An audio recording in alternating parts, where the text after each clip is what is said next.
গত বছর ছাড়া এবার একটু দাম বেশি, কারণ এবার মাদার একটু সংকট, মাদার ম্যাচিউর হচ্ছে না, ডিম ভালো দিচ্ছে না, যার পরিপ্রেক্ষিতে মাছ কম আসছে।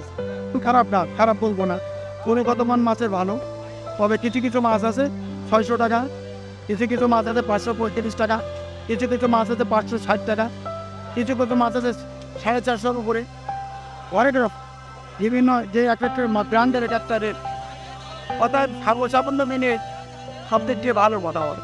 বাগদা চিংড়ি পোনার দাম শুরু থেকে অনেক বেশি, এখন একটু কমেছে, কিন্তু শুরুতে অনেক বেশি ছিল। এমনিতে আমাদের যে তাপমাত্রা, এখন গত বছর চিংড়ি চাষিরা ব্যাপকভাবে ক্ষতিগ্রস্ত হচ্ছেন এর কারণে এবং মানুষের কারণে। এবছর আমরা যেটি আশঙ্কা করছি যে তাপমাত্রা আরও অনেক বেশি থাকবে।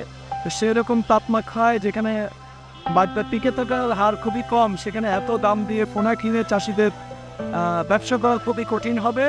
আমরা মনে করি শ্বাস ব্যবস্থা আরও উন্নত না করলে, আমাদের এগুলোর গভীরতা যদি না বাড়ানো যায় এবং আরও যত্নবান না হলে এত দামে পোনা কিনে চাষিদের টিকে থাকা কঠিন। অন্যদিকে আবার হ্যাচারিগুলোর জন্য এটি খুব বিপদসংকুল পরিস্থিতি, তারাও স্বল্প দামে মাদার সংগ্রহ করতে পারছেন না, মানসম্পন্ন মাদার মা চিংড়ি যেটা, সেখানে তাদেরও উৎপাদন ব্যয় বেড়ে যাচ্ছে।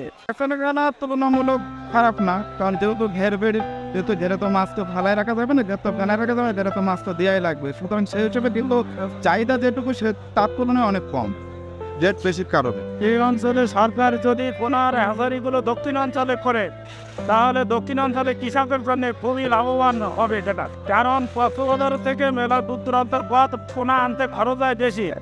আর আমাদের দক্ষিণ অঞ্চলে হ্যাচারি হলে এখানে তো লবণাক্তর হার বেশি, এখানে মাছের প্রোডাকশন ভালো হয় বেশি। এজন্য আমরা চাচ্ছি যে দক্ষিণ অঞ্চলে আমাদের বাগদার হ্যাচারি প্রয়োজন।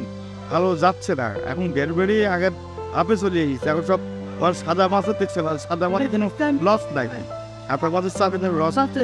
আস্তে আস্তে মানুষ খাল কাটা, খালে পানি নাই, ঘেরের পানির সমস্যা, বেশি সমস্যার পানি। আরে বাগদা চিংড়ি হলো নোনা পানির মাছ, পানি যেখানে আছে মাছ সেখানে আছে, পানি নাই মাছ নাই। এই বর্তমানে আমাদের এই জগৎটা খুব ক্রিটিক্যাল ঝুঁকিপূর্ণর ভেতরে চলতেছে।